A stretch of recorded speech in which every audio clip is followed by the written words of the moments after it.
Kia ora guys, we're here. I'm just on my way to get tag some more products over here. But I want to talk to you guys today about this idea of ghettos of wealth and ghettos of poverty and how none of us are immune. But before I do that, notices, I bet you did not see this coming. So, two things. If you know me and if you know a bit about what I do in this story, you will know that I wear a couple of hats. One of the hats is that I am the founder of Critical Design.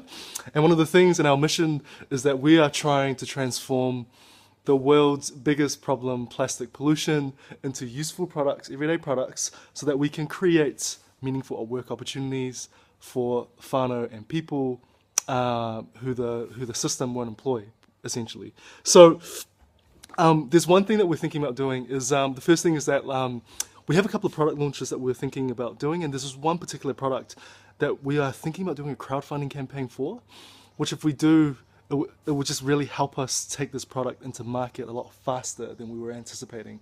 So before I do that though, one of the things I got told that I have to find my first 50 or 100 backers.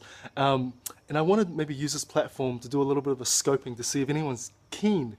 Are you keen? Would you be one of our backers? As someone that has followed our story, leave a comment below. I would really like to love to hear from you. If what more you might want to hear from me in terms of a crowdfunding campaign. The second thing is that as of Monday, my wife, we're having our third and final child.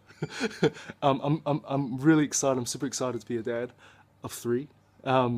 And one of the things we would love to have is your support, as both our whānau, both our parents don't live in Auckland. So if you want to offer free babysitting, come hang out. If you want to cook dinners for us, oh yes please, boil-ups please. Open invite. If you want to come and have a cup of tea and just see how we're doing, please come over. Yeah, those 2 things done. Okay. Ghettos of wealth and ghettos of poverty. So my friend Tui Williams has recently asked me to help her on this project over out in East Auckland, and it's about basically it's a social innovation project. They were trying to create something meaningful for young people. Now, over the last 2 weeks, I kid you not, we've had like maybe 16 to 20-ish corridor interviews to try and understand, to put ourselves into the position of, say, like a young person, asking questions like, where do they experience pain? Where do they experience pride and joy?